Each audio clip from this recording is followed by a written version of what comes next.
And so we got Lieutenant, which is scripted by me. It's basically a version of the general, but playing as if it was hard and hardest, or not hardest, on hard difficulty. And so it has a few features turned off, like deer pushing and our military micro for the most part. And also it has some built-in idle TC time and idle military training time to try and mimic a slower player. We see the Lieutenant already trying to lure his first boar.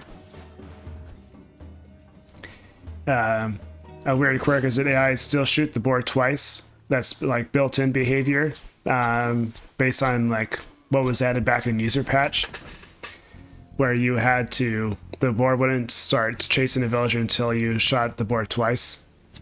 And so that's how that boar hunting automatic code was set up. And that automatic behavior wasn't changed when DE changed it to only having to shoot the boar once. And then we got a lumber camp here for the Lieutenant. And the Scout is bringing in the first boar now. Pretty much exactly in the middle of the TC, which is nice. And Scout is one of the supervillain personalities scripted by Elias. All of his personalities are go for an aggressive flashing strategy, and Scout, as you might guess, goes for Scouts. And if you've seen other matches, you wouldn't even have to guess.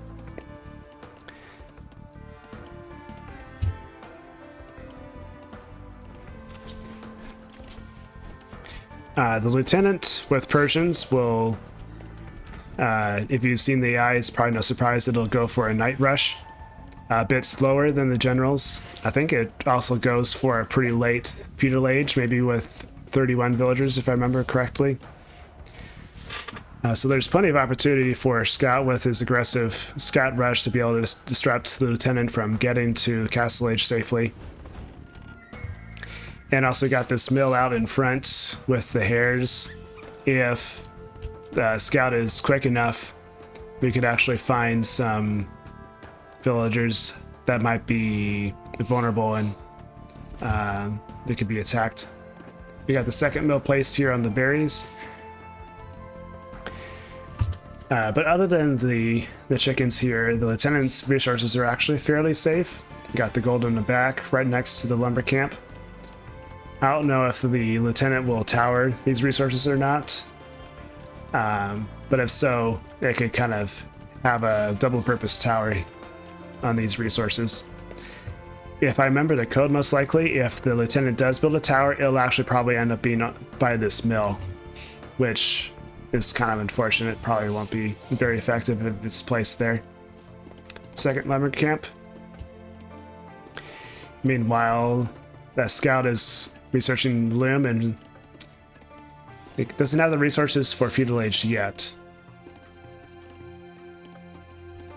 But it's built a mill for the hares and has a lumber camp as well. Taking a drink for a moment.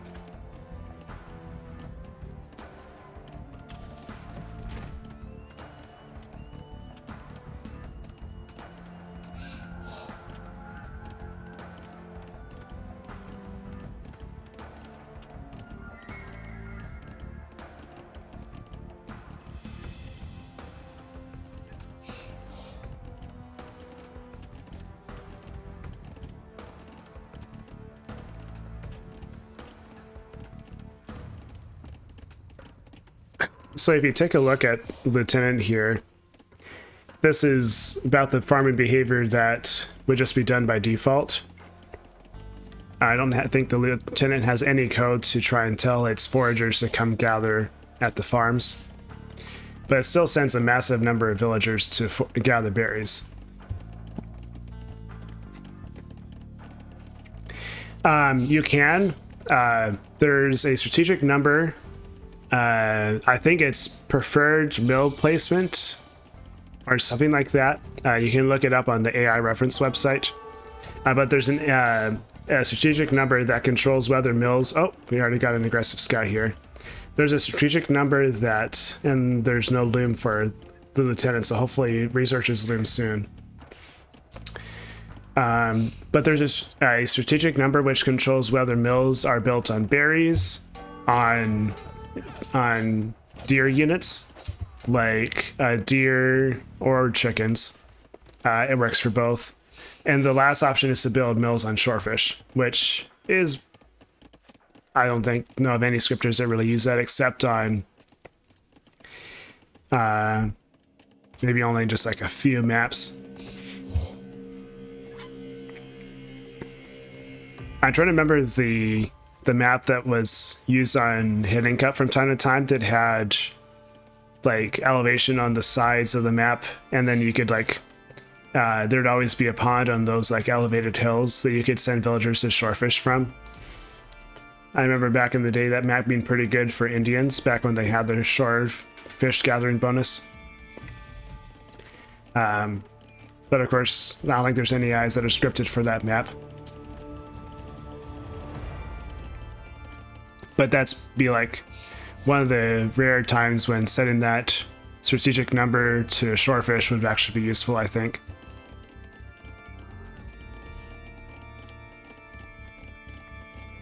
Alright, so thankfully the lieutenant did gather all the chickens, so they won't be vulnerable there. Meanwhile, Scout has 5 scouts already, and they are being sent forward, it looks like, slowly. And the lieutenant is only just now starting to research feudal age. I think probably due to losing 2 villagers. I think it tries to go for an exact villager number, so if it loses villagers, it'll retrain that villager before deciding to age up.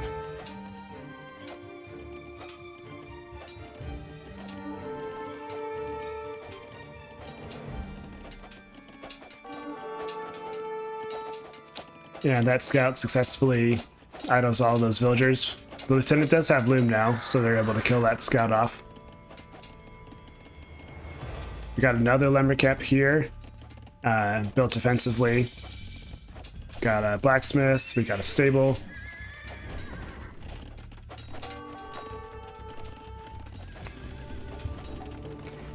The villagers doing what they can to defend themselves. So it's pretty lucky that these scouts are mostly focusing down the mill and the barracks. Not the most effective places for them to attack. And the stable is up, the blacksmith is up, so the lieutenant can start researching Castle Age. We also have a market being built as well, since the lieutenant is able to bank up a bit of wood. Another scout went down, but look at how many scouts are in the lieutenant's base right now. 2 more villagers go down, and another one.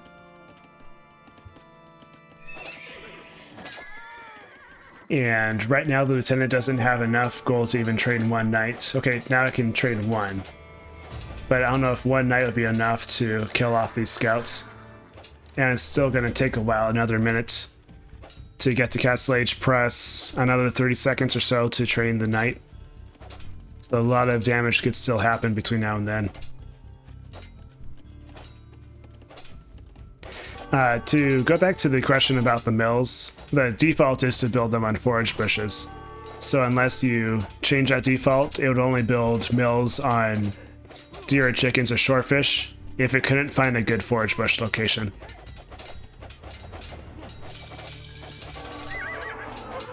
So 9 villagers killed. Even just a few villages ago, that would make this scout rush to have been an effective strategy. All right, so we got a knight coming out.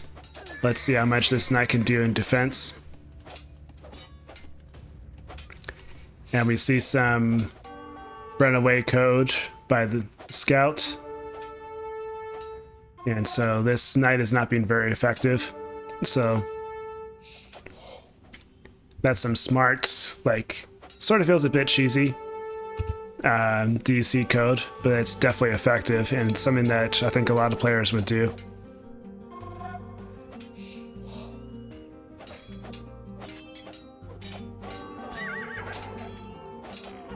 And that knight was killed off. Did a 1-for-1, so that's an effective trade for Scout.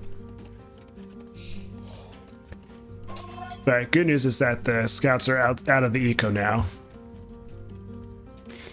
So the big thing is that question is like whether the Lieutenant can keep on maintaining this knight production. If so, they could eventually get enough knights to be able to hold off Scout's attack. Scout's getting +1 armor.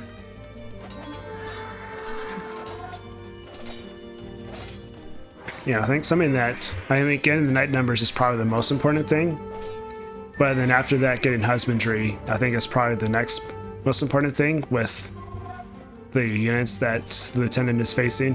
But I'm not sure if the Lieutenant properly knows how to prioritize husbandry. I think it's actually one of its lower priority cavalry upgrades. We have one Scout just being idle trying to go into the forest. I think it's sort of like a gathering spot.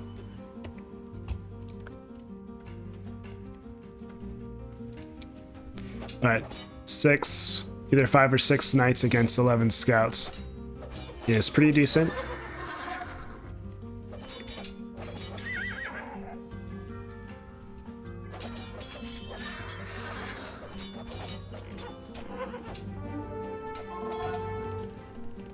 The Lieutenant's up to 37 villagers.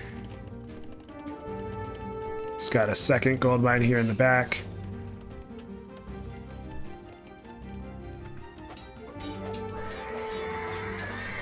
So the momentum seems to be going in the Lieutenant's favor. The Scout adding in bloodlines. Lieutenant adding in bowsaw. Yeah, it looks like the Lieutenant was starting to send in the knights in order to attack.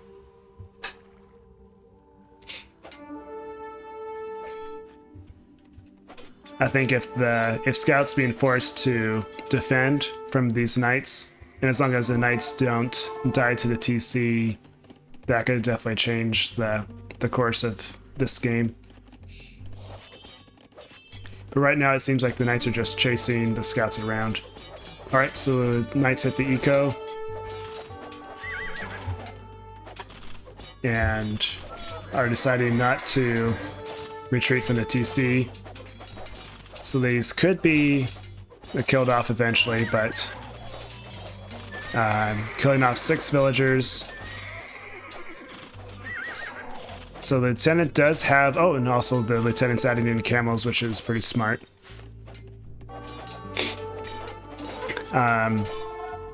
The Lieutenant does have some avoidance from TCs, but in order to mimic the slow reactions of a weaker player, it only does it on a timer.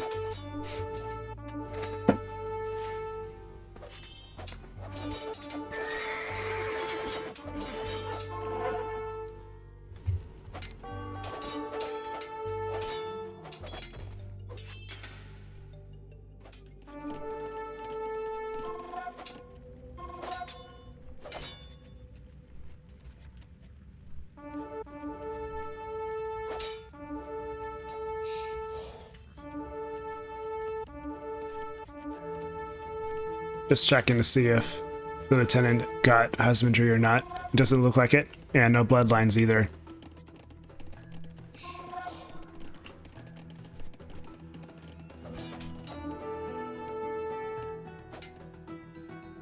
And that Scout can't run anymore. But that's a lot of Scouts.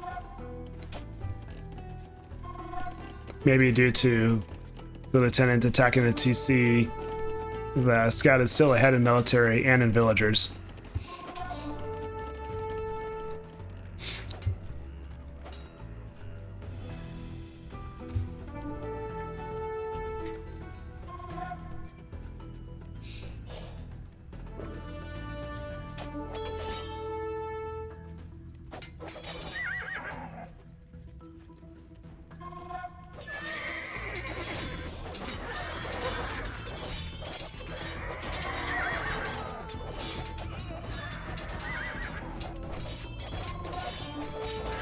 So this fight here should, yeah, you can definitely tell. It should be one that the Lieutenant's able to take pretty easily.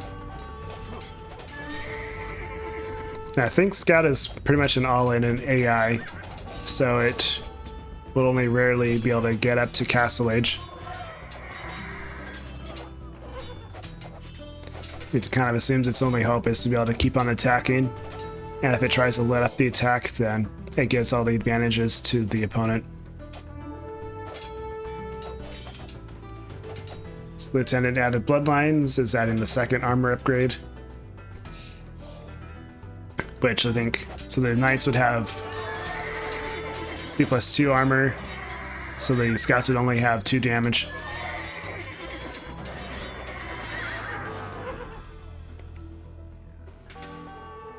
And still no husbandry from the Lieutenant.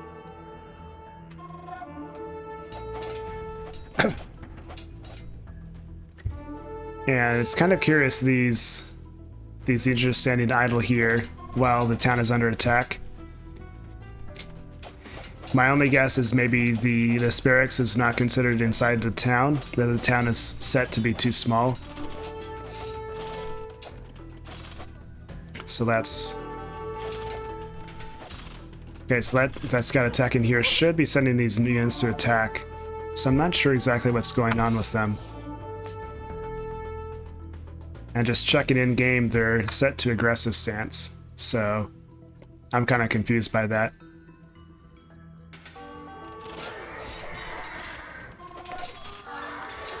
But Scouts are in the eco.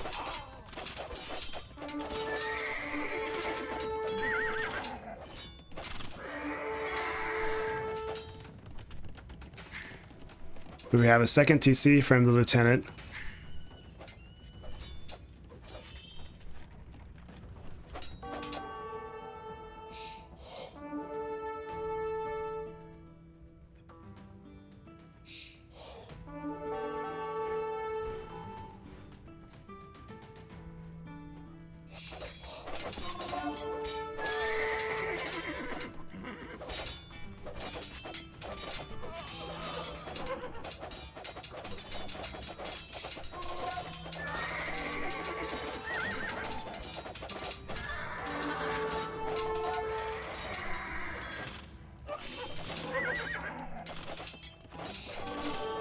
Scout is still ahead in villagers and resources collected, and continues to get more villager kills. But also Lieutenant continues to get more army.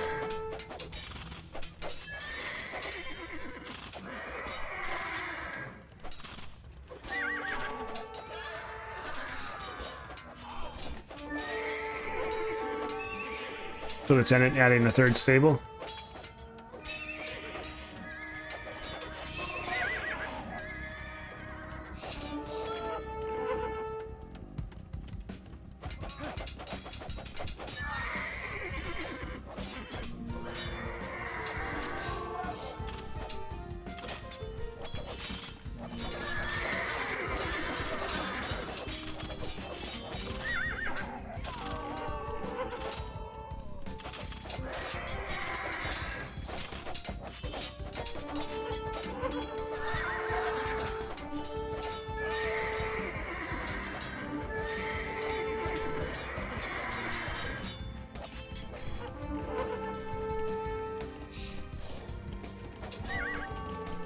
Just taking a look at Scout space for the moment.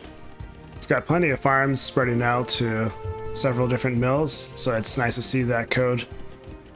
Kind of knowing that it goes for a very long extended feudal age.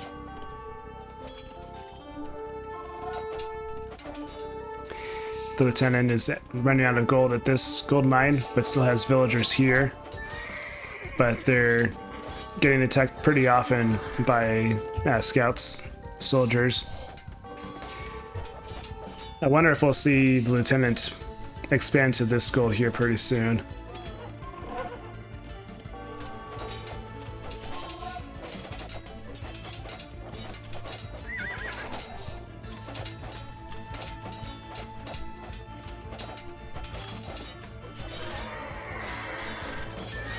Yeah, 55 villagers on farms, and only just now being able to start banking up a whole bunch of food.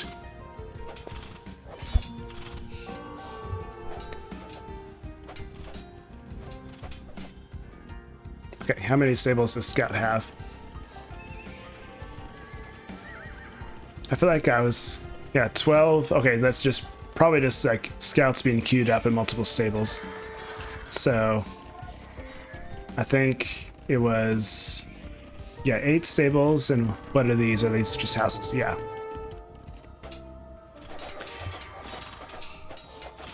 So even with 57 villagers gathering from farms, that's not enough to maintain scout production from 8 stables.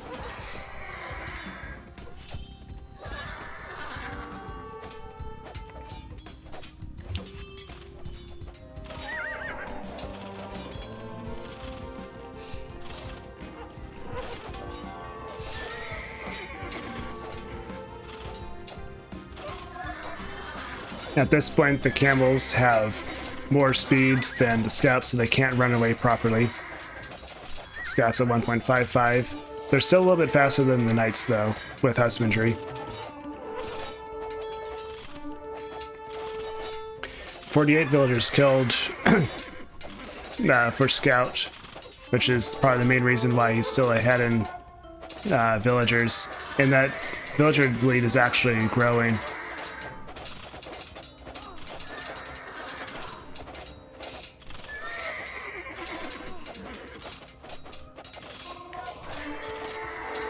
Something I think that would really help the general out here is to research fletching for the TC. I'm not sure if that'll happen because I think the lieutenant only researches range upgrades for military units. I think that would help out the lieutenant quite a lot.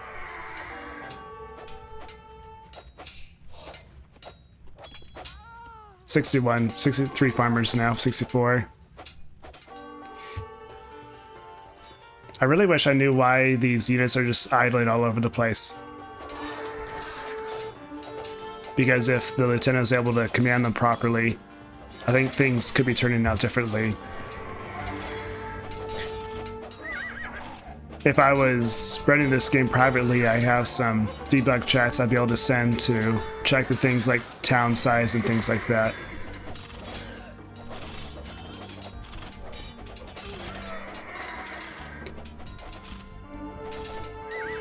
But yeah, just units around here. It's like, why aren't they coming to defend the town? I don't disable the town defense, so I'm really confused by that behavior.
All right, so I think I found what the issue is. For some reason, the general and the lieutenant have 0 priority distance set to 12.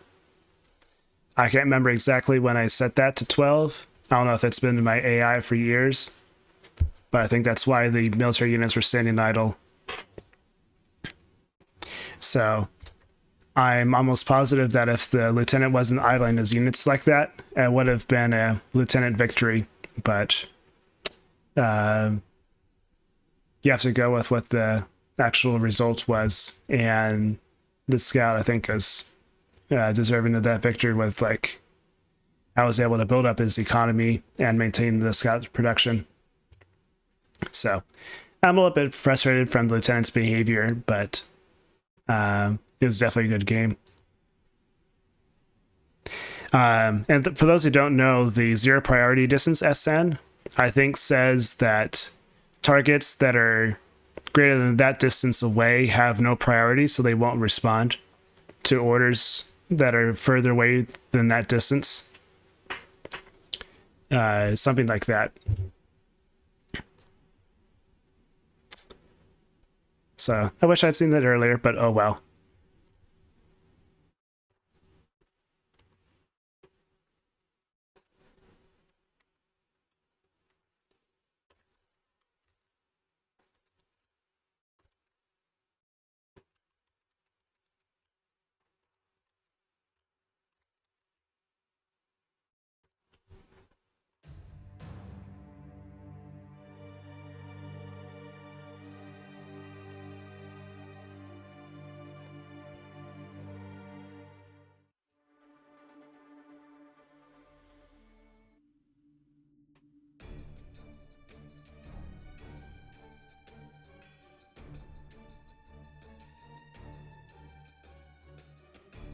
Right, so Scout goes for Hindustanis on Arena, and for Arena, the Lieutenant goes for Romans or Slavs.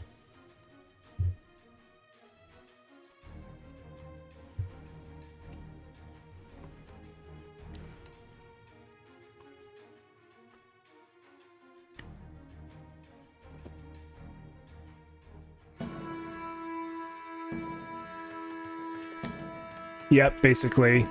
But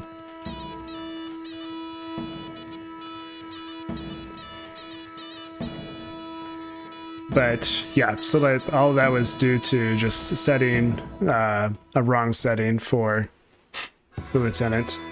All right, so here we go. Capture Age has set the AI names incorrectly, so got to change those and update them.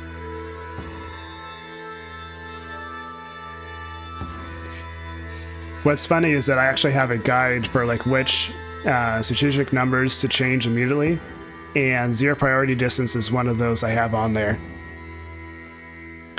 So apparently I missed that in my own AI.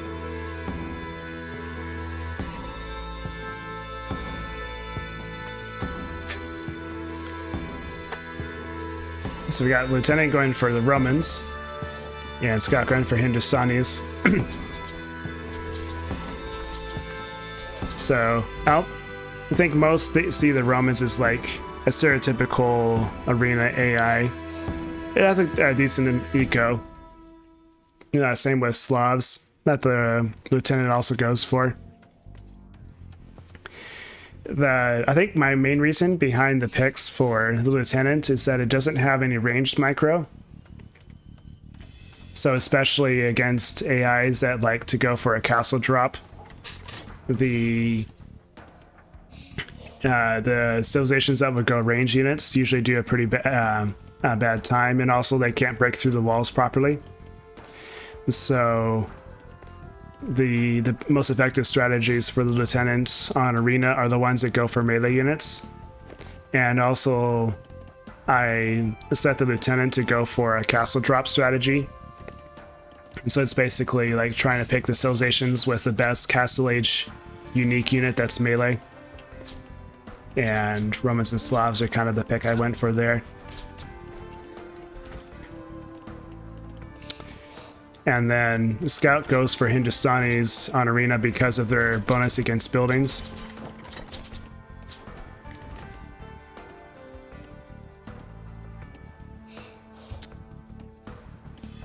And so I think there'll be another race to see if Scout can break in through the walls and cause enough eco damage before the Lieutenant can get some Centurions out from a castle. It does have some stone here, which could eventually be vulnerable. Not immediately, of course, but it is somewhat forward, as well as the main gold. So that could be a problem.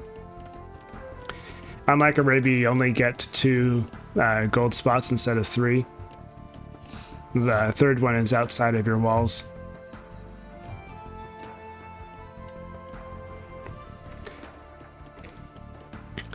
Yeah, and Scout added a lumber camp here adjacent to the gold. I forget if Elias does build line drop sites, or if this is just placed with the standard build commands. I think it's probably build line because it's the normal build commands would add one tile around the drop site except for the resource it's supposed to be placed by.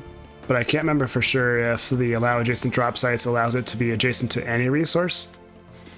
But either way, it's not a terrible spot, but it is kind of like at the edge of the forest, so it'll have to be rebuilt pretty soon.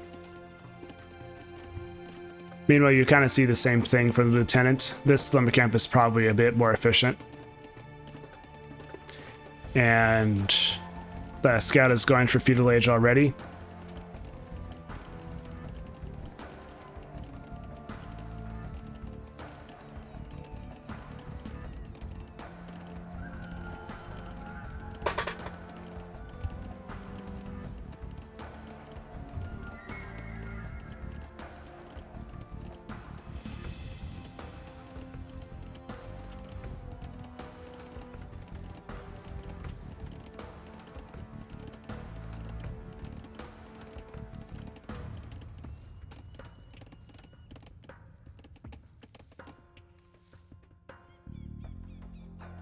Alright, so it looks like Scout is getting close to finding the Lieutenant. And there we go.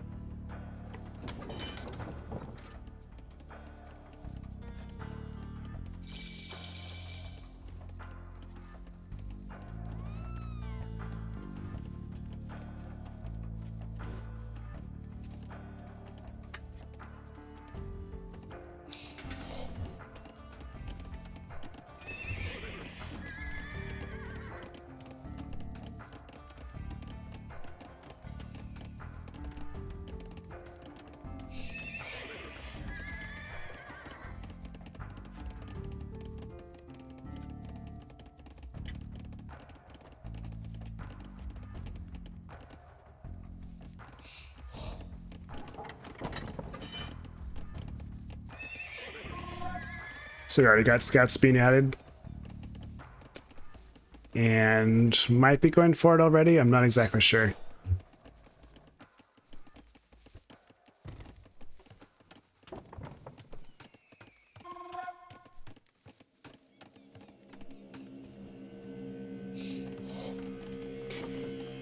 Alright, Lieutenant already adding a stone mining camp. I think that's part of its standard build.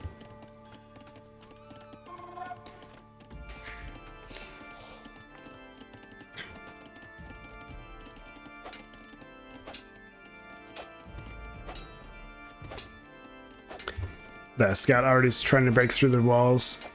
Just one scout, so it's not going to be an urgent need. And it's also only 2 attack.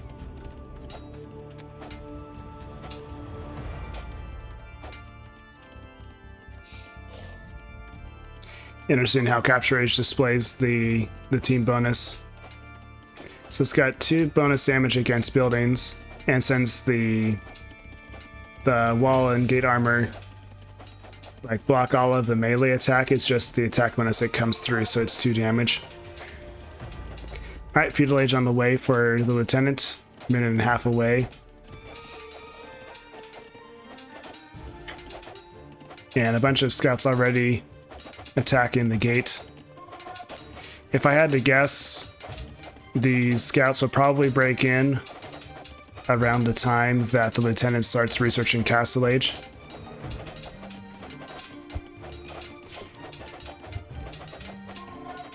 What I'm curious to see is I think I added a tower defense option, which might detect these scouts attacking and build a tower in defense right around here. We'll have to see if the Lieutenant does that or not.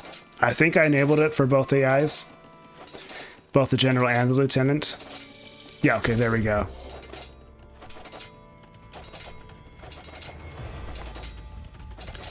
So we'll see if this actually provides an effective defense against Scout or not. It should get built before the Scouts break through. At the very least, I think it'll slow down Scout.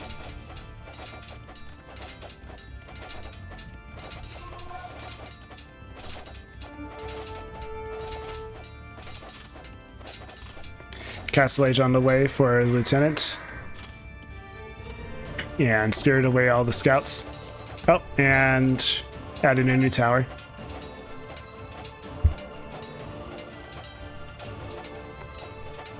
These scouts will not break in, is what the lieutenant says.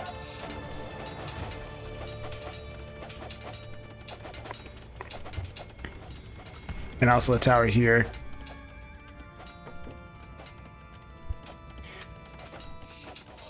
Yes, one place where the lieutenant does use some of the general's features is for drop sites. It does use build line. Mostly because it kind of like up to my decision, like whether I feel like allowing the lieutenant to use some DC features that the general has. It definitely doesn't use military micro, but I think there's enough issues with like how drop sites are placed with the default system that I kept the build line drop site code in for the lieutenant. And I think even for like the sergeant and the conscript, which are even weaker than the lieutenant, I kept it in.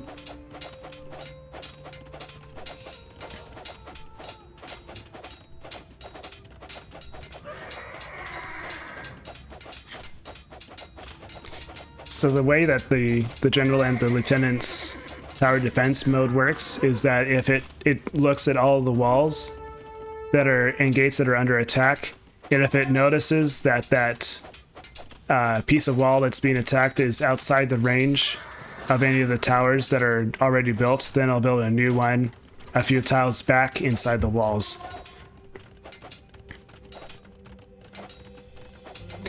And the any sort of garrisoning that's happened inside the towers is actually the default system, the built-in AI like garrison feature that AI is used to try to defend their walls. So I think so. Like scouts' system to attack is pretty good. Of like trying to find places out of range of towers to attack, but now every single piece of wall and gate is within a range of a tower. So it'll be good to see how Scout reacts to this.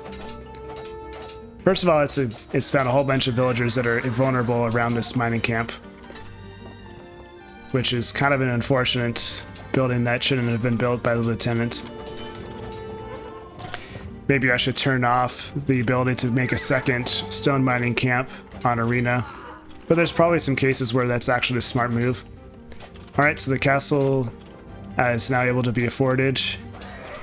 But we'll have to see with all these scouts inside the town let in through the gate if they'll be able to stop the castle from going up.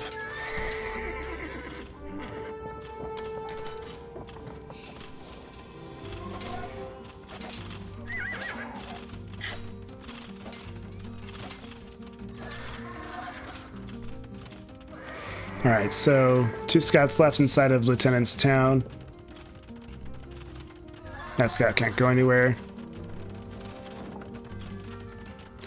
And then once this castle gets built, or these villagers will just kill off that scout, it looks like.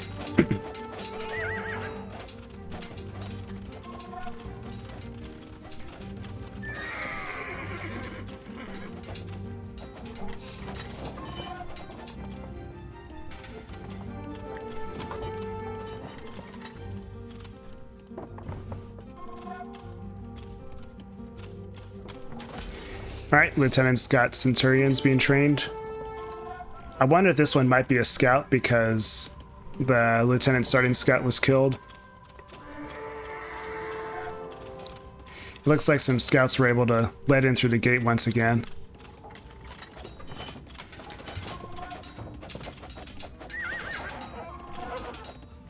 But this time around, there's Centurions able to help defend the town.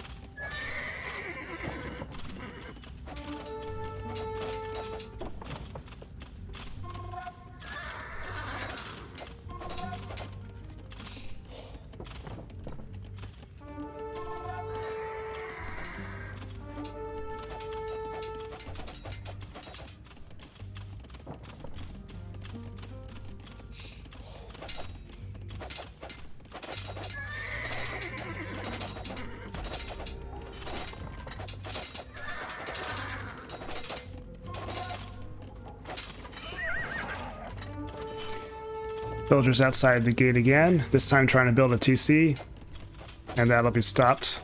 Okay, and a safe TC was built back inside. Glad to see that. Now all that needs to happen is for the scouts to try and attack this mining camp so they don't get villagers walking through the gate. And that Centurion can't have to find a way to attack those scouts.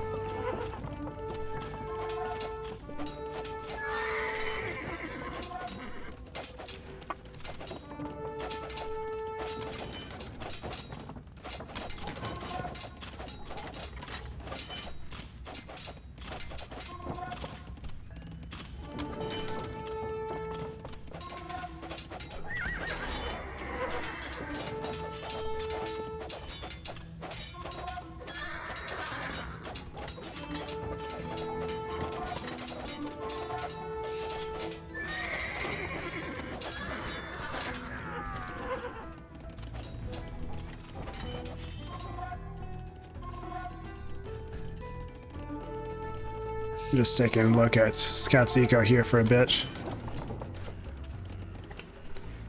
Up to 43 farms.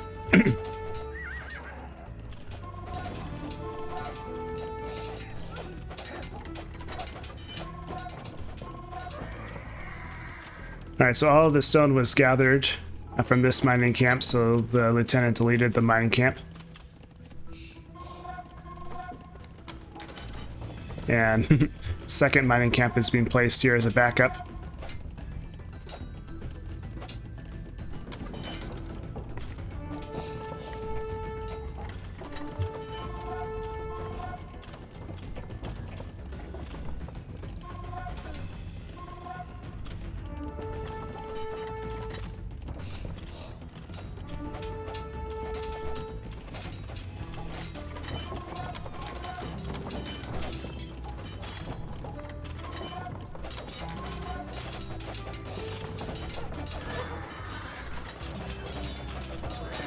Something I kind of wish is, I'm pretty sure that the lieutenant's trying to save up for a second castle. I think if it had a human brain, it'd probably like, okay, this stone mine is not safe, let me just use my market to buy some stone. But unfortunately, I don't think the lieutenant has code to do that.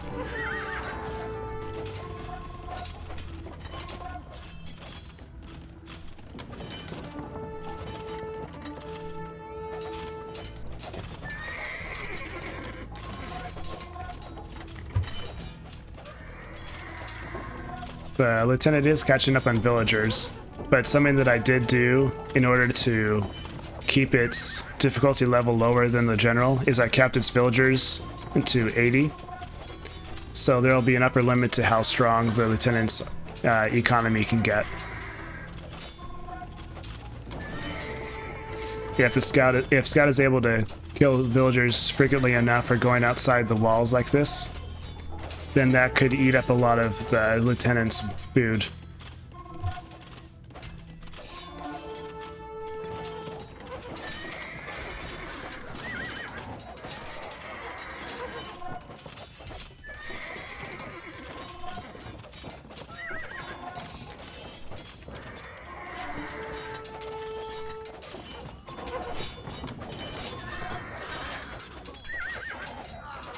Right, the lieutenant is adding pikemen. Not a bad unit to go for, I suppose, but it's working against this scout, sort of. But they're just going to end up, like, chasing the scouts around quite a bit, I think.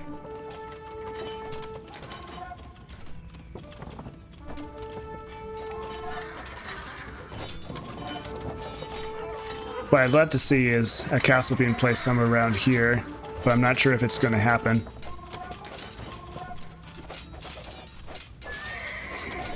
But it looks like the lieutenant's getting fairly close to getting to Imperial Age.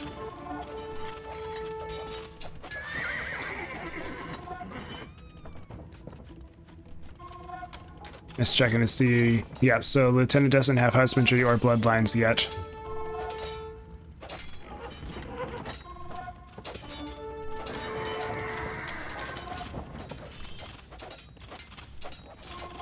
Alright, Imperial Age has started, and Lieutenant's getting the 2nd Cavalry Armor. And still letting villagers in through the gate.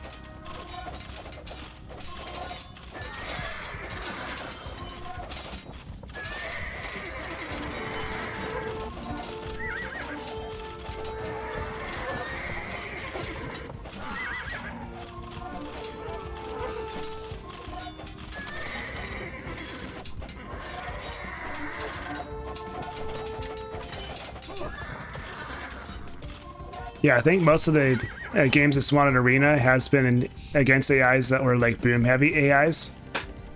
And what would happen is like the scouts would like break through the walls, and then the AIs would be on like 3 TCs but have no military to defend, and then the scouts would just swarm the economy because the AIs weren't prepared.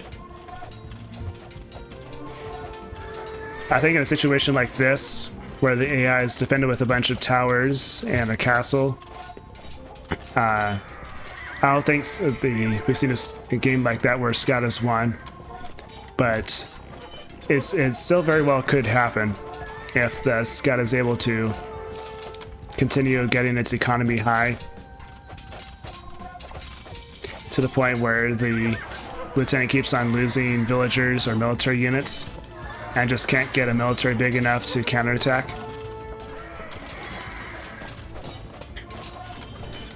Alright, 2nd attack and conscription.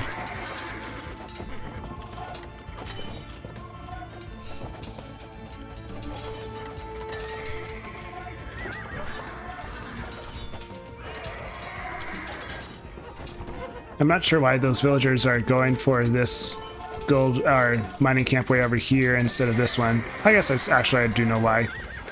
It's because the game has an automatic system where if villagers are attacked around a certain drop site, it makes that drop site off limits for like 30 seconds or a minute, something like that. So they'll choose to send villagers to a different site.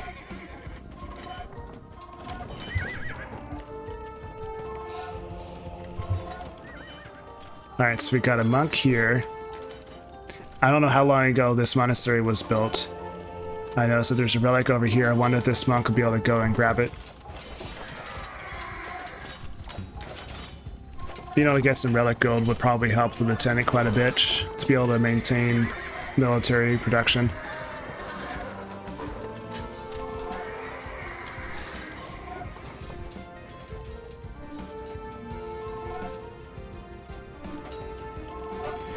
Alright, we got a siege workshop added.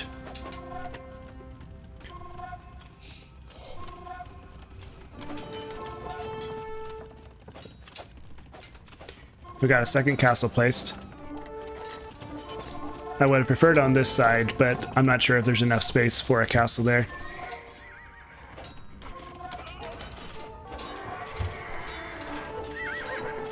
But this is certainly a better spot for the castle than this one.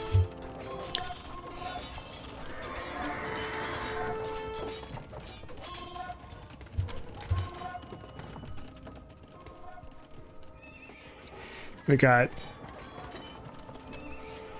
looks like 8 stables. You can kind of tell through the indicator here in capture age.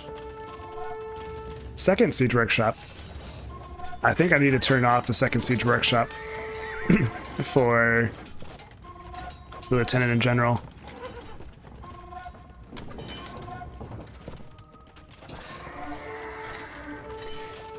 Got committed tenses. I think that helps the training speed for the Centurions and Nightline. Maybe Legionaries too, I forget. We also got Halberdier. And do we have a late Centurion? Just the Castle Age upgrade. But the Lieutenant, it is adding in some Knights. Alright, we got Squires and a 2nd infantry armor upgrade. Squires should definitely help for the Halberdiers, which are actually being, even the pikemen were doing much better work than I thought they would. I thought the scouts would do a better job of like walking around them and avoiding them.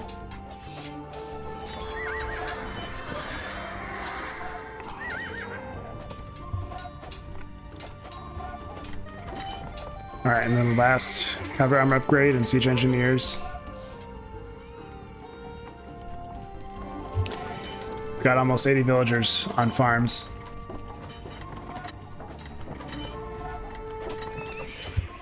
Got yet another stable coming.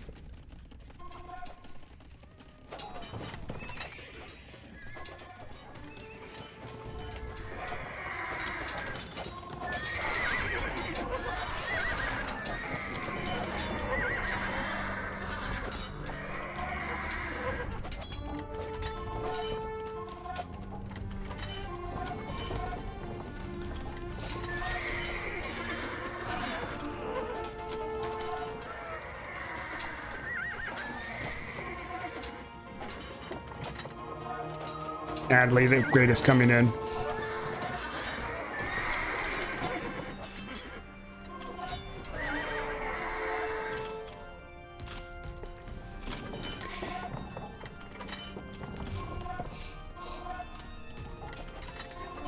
I think the lieutenant was probably waiting for the elite upgrade for the Centurions. Yes, it looks like they might be. Okay, never mind.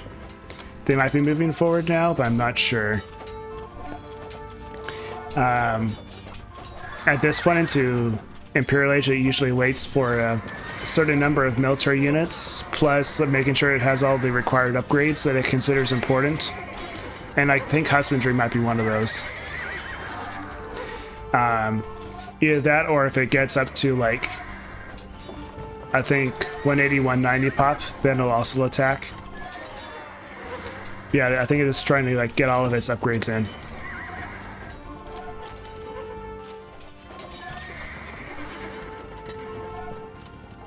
And just to make sure of something, yeah, so the lieutenant has found Scout. It might also wait until it doesn't consider its town under attack anymore. I forget if I made that a requirement or not. I don't think I did, but it's possible.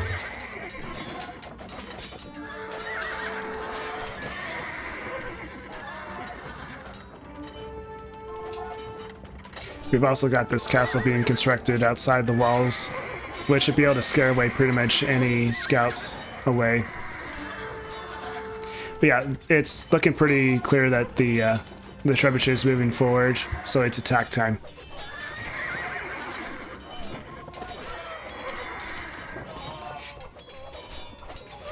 Right, Genovese crossbowmen. I think at some point during the years when I was developing General, it started in 2019. I think I discovered that at some point you have to let it go to attack even if it's under attack, or else you run into that sort of problem. I think I might have a requirement to not attack if it's under attack, maybe at some points earlier in the game, but definitely not when it's like full Imperial Age like this. But it probably could have attacked sooner than it is right now. I think the lieutenant was prioritizing unit training too much over getting upgrades.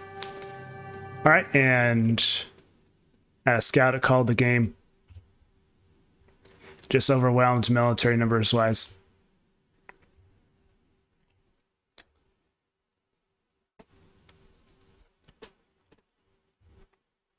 So definitely key in that game was all of the tower placement. I think if it didn't have those towers, the lieutenant would have been overrun. Even once the towers were placed, the lieutenant was struggling to kind of... He didn't have to worry too much about the walls coming down, but the scouts that were able to come through the gate were still causing a fair bit of trouble.